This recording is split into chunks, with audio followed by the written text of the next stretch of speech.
So to kick things off, we have a real EV leader. He's been in the industry for years, started Greenway in Slovakia, has done great work getting a fast charging network going there. I have to say, Peter's been a CleanTech reader for years, so we've been connected on LinkedIn. It took us a long time to finally meet in person, but I'm really a huge fan of what he's doing to stimulate this market, and I really appreciate what he's doing.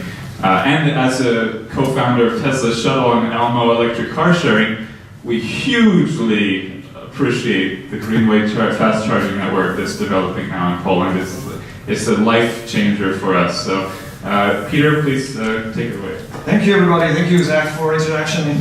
I think this is a plus. This is what you said. And I have to say that I'm really honored to be here today, and I was really looking for this conference, not only in the last few months since we started debate with Zach and from CleanTech about it, but I was looking for this conference for years because this conference should not be anymore about if the electric vehicles are coming. They are. They shouldn't be about if they are superior technology.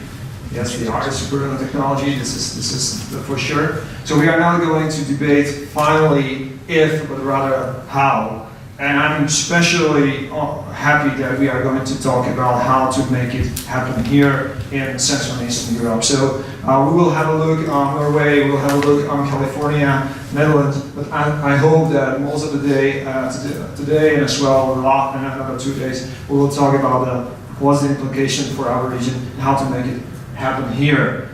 As Zach said, we are in front of the inflection point, and electromobility is going to be a big. Actually, if you think this conference is called Revolution.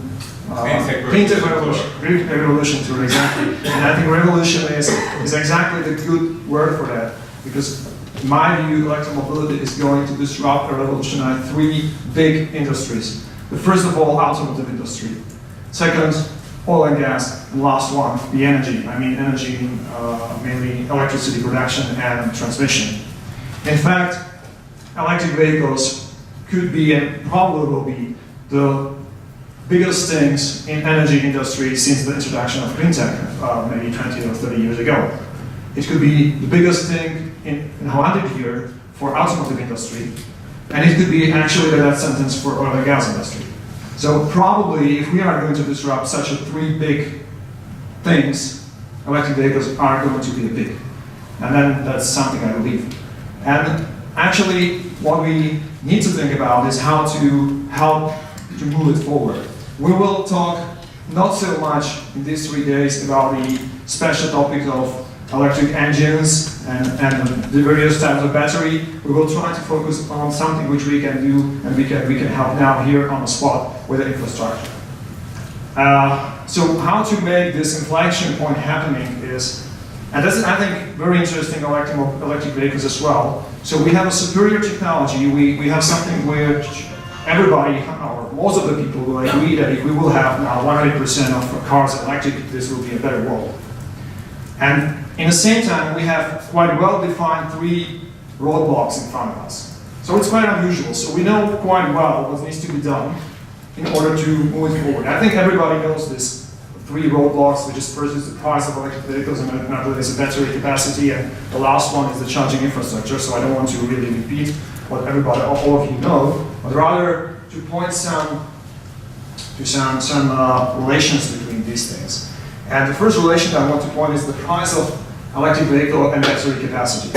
So the price of electric vehicles are definitely going down with large volumes, economic of scale, and so on and so forth, but still applied, the battery inside is quite expensive component, and it will remain expensive component. And the price of the battery inside is naturally dependent on the size of the battery. So while these days we see in the vehicles battery something between 20 to 30 kilowatt-hour, may not be enough for practical use. I think we will see the average size of the battery going up. But at the same time, probably, I have to say that probably will not see the mid-size car or small car with 100 kilowatt-hour battery very soon, because it's simply a big one and it will be expensive. So probably we will see bigger car, more luxury car, we will have bigger batteries, and smaller, and city cars we will have smaller batteries. So that's probably obvious. So these two things are actually very much linked together. So size of the battery and price of the electric vehicle as such will influence each other. And then there are another things. There's a relation between these two. Actually, I call combination of these two a driving range. Because it's not only about the size of the battery which you have in the car, it's about the infrastructure which you can use. It would be useless if you have a vehicle with 600 or 700 kilometers driving range and you have a charging spot every 200 kilometers. Probably you won't be satisfied with such vehicles. So that's the things which we need to look together. And now I want to go back a little bit and say, okay, look, if we solve the charging infrastructure, we may afford to have vehicles with smaller batteries. We don't have to really have everywhere 100 kV, and therefore we will solve the price of electric vehicles somehow. So this is a chicken and egg problem, but other way around. This is how we can, with the charging infrastructure, we can solve as well, or help to solve the whole problems of electromobility. I'm not saying it's the only one solution, but this is how I see importance in a big picture. So what we can do here on the ground, we will talk most of these 3 days about Central and Eastern Europe as a defined part of the European Union, maybe a bit of Ukraine. I see many people from Ukraine as well, so I should put it on the map, sorry. And, Oh my God. How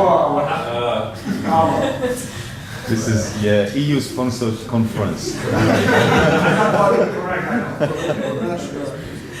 So, but the reason is that I have the statistic only for European Union part, so it was easier to find.